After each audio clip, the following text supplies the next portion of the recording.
My mom is no longer with us. Siyempre, doon yung shock, you get the news, masakit. I lost all joy. I've been grieving already like 2 years na. Masakit kasi parang ang tagal lang di mo naririnig. Parang just that care from a mother. Hinahanap ko noon.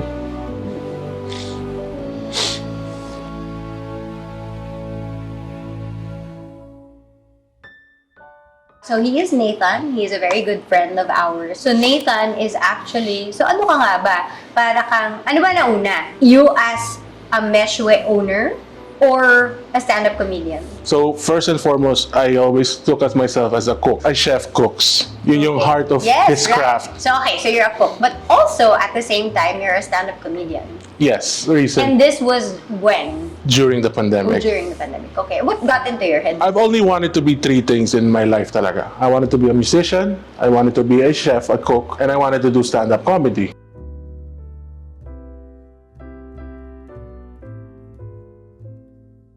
Somebody kasi commented on like one of my last few vlogs. It was about gratitude. Sabi niya, how can I be grateful in the midst of my grief? And I was like, oh my gosh, yeah. You know, I mean, I was in that position last year. Was that last year? Or Yeah. Made me feel like the holidays were extra sad. And it was like that for Nathan. And it still is, right?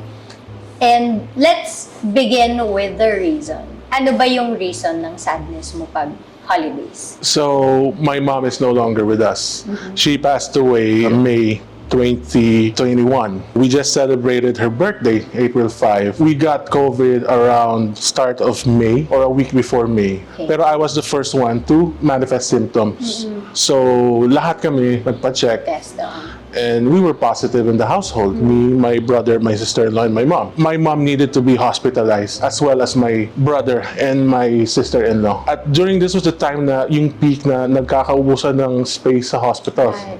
So we were lucky to get a slot in UST for my mom. My brother had to be brought to Tarlac. So it was a month-long battle. Sadly, my mom didn't survive. What went wrong with your mom? Why was she not able to? And she had an existing untreated COPD. Oh, okay. Yes, Something with breathing. So that was one of the biggest factors. It was the COVID pneumonia. The complication. The complication, the COVID pneumonia, that was the one that got her. Was she able to go home pa? Hindi na. Hindi na. Were you able to go to her? Yun yung pinakamahirap during this time. Because no one was allowed. To go. So no one was allowed. And that was very hard. Because we wanted to be there. Diba? Parang, yun yung parang one of the painful memories. Yung parang, she took care of us all her life. Tapos, we couldn't be there. Sa last time. So, she didn't have anyone with her. Kasi hindi talaga pwede. Yeah, I've had friends too that parang yun yung pinaka-painful sa kanila na mamamatay na nga lang. Hindi pa nila nahawakan, hindi pa nila nayakap. Oo. Yun yung parang, yun yung painful sa lahat na parang we couldn't be there. When did you finally get to see her? Oh, yun, isa pa yun. Kasi yun nga, di ba parang after, ano yung process? Kasi cleared na siya sa COVID. Ang protocol nila doon, pagka COVID death, kailangan cremate agad. Okay, ganun. Oo. So we had to go through so much red tape. Sobrang gulo ng patakaran noon. Nobody knew what to do. Right, There was a lot of ignorance. Cleared siya from COVID. She died from pneumonia. Right. Eh, hindi ayaw tanggapin ng mga LGUs. So you had to always get, my God. notes from doctors. Oo. So, but the thing was, before my mom died, I would talk to her a lot. And she would always say, i-cremate yun na lang ako. Talaga? Oh, so I always knew that she wanted to be cremated. But the thing was, her siblings, they really wanted To see her. to see her. And then my brothers, they also wanted.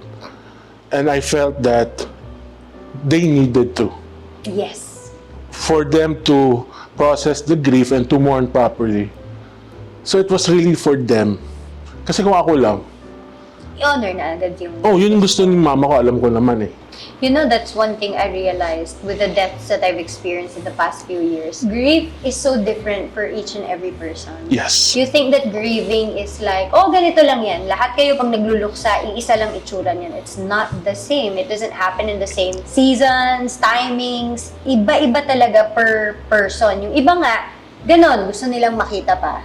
Yung iba, I would rather not see. Alam mo yun, na minsan, parang ang dami mong comments inside of your head na, Di ano ba ba, naman lagi to? natin naririnig yun, di ba? Na parang, ano ba naman yan? Bakit di siya pumunta? Ba't di niya puntahan yung last night, lilibing na lang. And, you know, once you go through it, you understand. It's not that they don't want to. It's just that's how they're dealing with it. Sobrang Yes. hirap eh.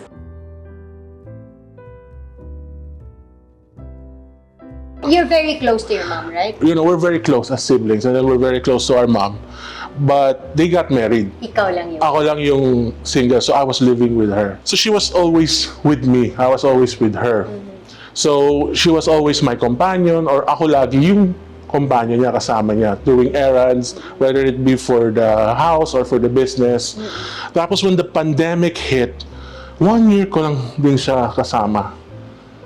And you know, that we spent a lot of time dun sa 1 year na yun. And you know, Kinda a blessing na rin. it was a big blessing. What was your reaction when they said, she's gone? Siyempre, dun yung shock, you get the news, masakit. And then from there on, weirdly, I treated it like a video game. Sabi ko, there are just hurdles that I need to finish. So I need to get these things done. We need to get her body out of the... Oh yeah, oo. We need to do the burol. Parang I just wanted to get through all of these things. Na I didn't know at the end kung anong meron. I just wanted to. Kailangan tapusin lang yan. I lost all joy for cooking. Right. Kasi at first, I thought that dahil nga I still had long-term COVID, wala yung sense of taste ko, sense of smell. Sabi ko, what's the point? Wala akong ganang kumain, wala rin akong ganang magluto. So initially, I thought it was just, kasi nga, I have COVID, I'm suffering from the effects. Pero yung tumatagal, I just realized na it was because of my mom's death. I didn't want to cook. Because it was so attached to her, yung cooking ko. I didn't want to do anything that reminded me of her because it was painful. So it was painful to go back to work. I would work, I would go in, I would do what I needed to do, and I would go home. And then you don't have anywhere else to go. You don't get to go to your friend's house.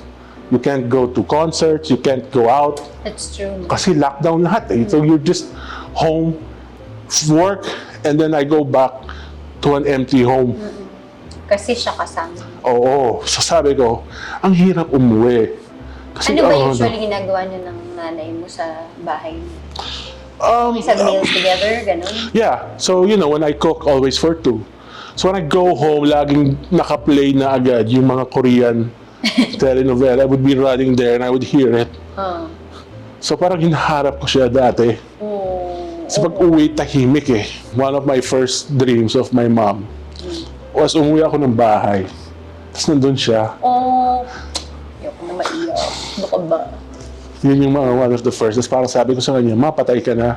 Ay, okay. Sabi niya, talaga? Kailan? Sabi ko, itong nakaraan na buwan. Sabi niya, ganun ba? Eh, ikaw, kumain ka na ba? So parang yung, just that line, kumain ka na ba? Oo. Masakit kasi parang ang tagal lang di mo naririnig. Parang just that care from a mother. Hinahanap ko noon. She always asks that. Oo, kahit ang lusog ko na laki ko na nito, siya pa rin yung, gano'n yung nanay eh. Tatanungin ka pa rin yung nanay Hindi eh. sasabihin na, anak, huwag ka na kumain. Hindi, tatanungin ka pa rin, kumain ka na ba? Di ba? O kumain ka muna. And then I remember one day I posted, kasi late ko nakuha yung belongings ng mom ko from the hospital kasi they placed it in a biohazard bag. Tapos kailangan iwanan muna para daw okay, sure para na patay talaga yung virus. So when I actually got it, nandun yung mga personal belongings that she had with her and her phone. And I couldn't bring myself to open it immediately. Parang it took me a couple of months. Yung unang ginawa ko nung nakuha ko yung phone ng mom ko, iPad, was like, like, did you leave a message? Like, did you record a audio message or something? Yung hinaharap mo lang, di ba? You just wanted to, find something. So he didn't have that, so he got nothing. So parang isip ko, ang hirap. Grabe no, ang powerful yung sinabi mo na you just wanna find something. Oh, yun lang. Because it's like you're grasping for her. Yes. And everything that leads back to her, you wanna find something. Yes. And I think that's a great way to describe grief. You're always trying to get something because the reality is wala na yung gusto mo dun talaga. I've been grieving already like 2 years na.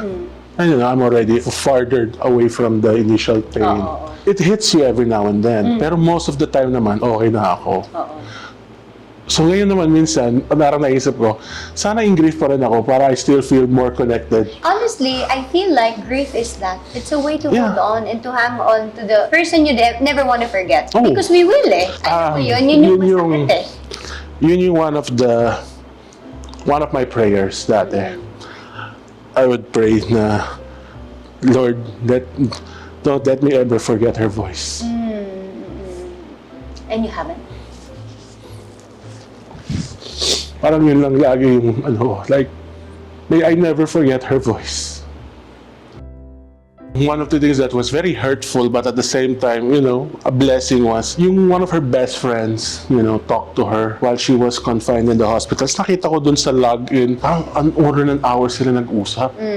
So I asked her, like, parang tita, how was she then? Parang okay pa naman siya, malakas pa, we prayed, we talked, she talked about you. And yung parang naging masakit doon was, parang nandun na nga siya sa ospital, tas ako pa rin yung concern niya. Like, parang sinabi niya dun sa friend niya, she wanted to get better para daw, lalo daw niya ako mahanda when she dies. Sabi niya, if I don't get better, sana wag siyang ma-depress. So that was the exact words na sinabi sa akin nung best friend niya. Dito na tayo pumasok in the long run. It had a negative effect on me because I didn't allow myself to grieve. Pinipigilan mo. Because I felt like I was letting her down. Because there was this huge feeling na I failed her dahil hindi ko siya na-protektahan from COVID When did better. that break pala? I started doing negative coping mechanisms na hindi ko alam negative na pala siya sa akin. I was not dealing with my grief healthily. Kailan mo yan na-realize na? It reached a point that I hurt someone who was just really being a good person helping me. I hurt other people and I didn't understand at that time na I was still grieving.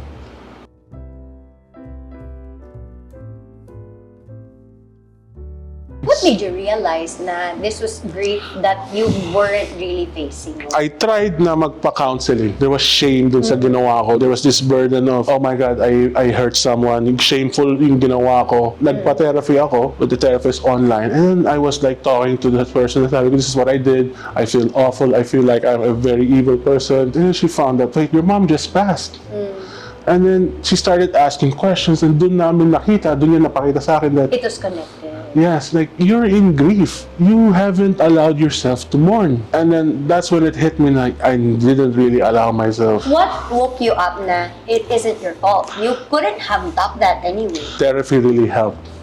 Prayer helped, therapy helped, talking to people have helped. And then, slowly, the guilt that used to consume me, nawawala na rin siya in time. The first step was I also was able to realize na, teka lang, nanay ko to eh. Ako yung kasama niya araw-araw eh. Ako yung may alam ng mga last wishes niya, yung mga gusto niya. Ako rin yung nasaktan, ako rin yung nawalan eh.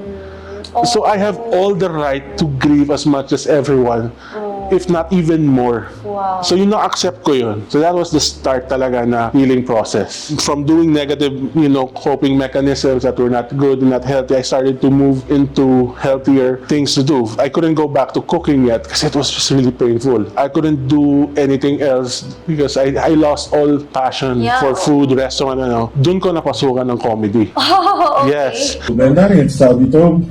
This is a Moroccan. Exactly! A Jordanian who grew up in Saudi Arabia wearing a Moroccan tobe. طب شو خصك يا زلمة؟ ما بعرفش. This is no longer a safe space. because that was the one thing that I didn't do, never did. So that was the one new thing. So would you say that it's helpful for a person who is grieving na maybe, try out new things? Yeah, I think so, because you just, you want to take your mind off, the grief. We would do online open mics. That's where new people who want to just try, their hand at comedy, they would go. And for 2 hours, I would listen to other comedians tell their jokes. And for 2 hours, I would laugh. I would feel something aside from sadness and grief, all of this negative emotions. Well, not really negative, but painful. Laughter, no? Laughter. It's also so telling when you can laugh na. Then it was like when it's my turn, 3 minutes, tapos you tell a joke at may tumawa din. So it also felt good. Para siyang escape from the reality that I was living in. And it was therapeutic. It was very therapeutic. Like, it wasn't a bad escape in the sense na you weren't denying yourself of the pain, but it's more like, I just wanted to feel something else. Yes. So I could feel that full weight of grief again. You need to rest. Yes. Oo. Tapos, nandun din yung full acknowledgement that, okay, this is how I feel. I need to sit down with my emotions. I need to sit down with my grief. I shouldn't be running away from it. And I would accept the waves of sadness that would come. Kaysa sa labanan ko. Sometimes, when you're in the middle of work, busy, say, compartmentalized, tabi mo lang. Pero, binabalikan ko siya. Dali. Like, I would set a time to sit down. I would journal and I would write. I didn't journal. I never journaled in my life. Hindi talaga. It was only during then, it was advised to me to try it. And it was really therapeutic. And then like now, when I would read back the notes from those times, sobrang raw ng emotion. And I would like, wow, layo na ng narating ko. Wow. Okay, Like, that's one good purpose din pala of Oo, like when you go back. Para ka ding merong nakikitang improvement sa'yo. Yeah. Na-encourage ka na. Hindi ka naman pala stuck doon. Yeah. Nakailala, 21, 22, 23. So this is gonna be your Third year. third year without her. This is also gonna be your third Pasko. Yes. Diba? Nawala siya. How difficult is that for you? Because when you're Filipino, I don't think other nationalities would feel it as much as we do. Yung kalungkutan na either malayo ka sa mga mahal mo or namatayan ka. Was it difficult for you yung unang Pasko mo? It's still difficult. The thing is, pagdating sa Pasko, until now, hindi ko pa nagagawa yung usual things that I would do with my mom. We all have Christmas traditions. Oh, yes. So, yung first year, hindi ko ginawa. Ano ba tradition? We love to visit yung Christmas tree dyan sa Cubao. Kasi she lived in Cubao for a certain, so sila ng family na they lived in Cubao, and she has a lot of good memories of Cubao. So one of our favorite places to go is Araneta. So yung Christmas tree ng Araneta, isa yun sa pinupuntahan. Siyempre mga Christmas tree sa malls, kasi papapicture kami doon. Gusto niya. Yes. Okay. Pero one of the ones that, sobrang favorite is the one in Araneta. So that was one of the things that we always do. Siyempre, the food that you cook, that you prepare, the music that you play, diba? So hindi ko pa nagagawa lahat yun.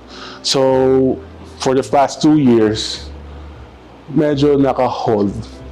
Thankfully, ang approach ko kasi the past 2 years for Christmas is really more of prayer. It's really a time of, Thanksgiving pa rin and prayer. Just really connecting and reflecting na, okay Lord, asan ako ngayon? This is the whole year. This is what happened. And then, more of naging spiritual na siya for me. Paano mo pa rin kayang mag-celebrate ng Pasko kung sobrang may masakit sa loob mo? Not only for Christmas, but just living life. There was this quote that, I came upon and I really liked it very much. Na I always use it until now. Sabi nila, when a person dies, there are 2 afterlives. The first is the afterlife of the soul of the dead na pupunta sa heaven with our Creator. The second afterlife is the life that the people left behind, the life that they have to live after the passing of this person. So it can be a meaningful life, a beautiful life with grief, but it depends on what you want. Like, how do you want this afterlife to be? So for me, I chose to honor my mom. Honoring her would be living my life. One of my goals actually is to start new Christmas tradition. New tradition, but at the same time, to honor the ones that I used to do with my mom. To pass it to the next generation, yung pamangkin ko. I just find ways to connect. I would still cook now yung dishes that we used to cook. For me, personally, I really believe that it's helpful to be intentional in remembering loved ones. I know some people who would run away from talking about their loved ones. But I believe that we should make space to remember them, to honor their memories. Diba? Yung question sa akin, how can I be grateful in the midst of all this? Yung sagot ko kasi din talaga dyan, hindi kasi mo marirealize yung mga bagay na pwede mo ipagpasalamat at na masasabi mong blessed ka pa rin through the grief and through the pain. Tama yung... Until after a while. Kasi doon mo lang makikita na alam mo pala nung time na ganito, sobrang bait pala nito sa akin, sobrang siya pala yung nag-intindi ng mga bagay para sa akin, di ba? And you need time to realize all of that. Siguro ang akin lang to this person, don't force the gratitude. It will come. The best is if it's self-realization. That's how it happened for me. One day na lang, find yourself sitting down. Tapos mapapangiti ka na lang and then you become more grateful for the small things. So just don't force it. Pray about it and be open naman to happiness. Yun lang yun. Kasi most of the time, we like to shun away happiness kasi there's that feeling of guilt na should I be happy? Am I dishonoring them by being happy during the holidays? Dapat ba ako lagi nagluluksa? Hindi talaga naman healthy yun. Hindi lahat ng tao, merry ang Christmas. Marami din sa buong mundo ang nagluluksa, nangungulila, nangangamba. Hindi naman kasi talaga mapipili ang panahon kung kailan ka mawawalan. So, paano ko nga ba ma-enjoy ang Pasko kapag nasa gitna ako ng kawalan? Ang natutunan ko sa mga nakaraang taon ay hindi ko kailangan pala ng Merry Christmas. Tama na palang may Christmas. Kasi kung walang Christmas, wala rin akong pag-asa pagkatapos ng kamatayan. Sabi nga ng kanta, born that man no more may die. Born to raise the sons of earth. Born to give them second birth. There is life after life because of Jesus, for the ones who passed and for the ones who were left behind. And I hope that through our pain, we can remember that the birth of Jesus is the life and light that will one day end all death and darkness in the world. Kaya para sa inyong nanonood ng vlog ko, instead of a Merry Christmas, may you have a meaningful one.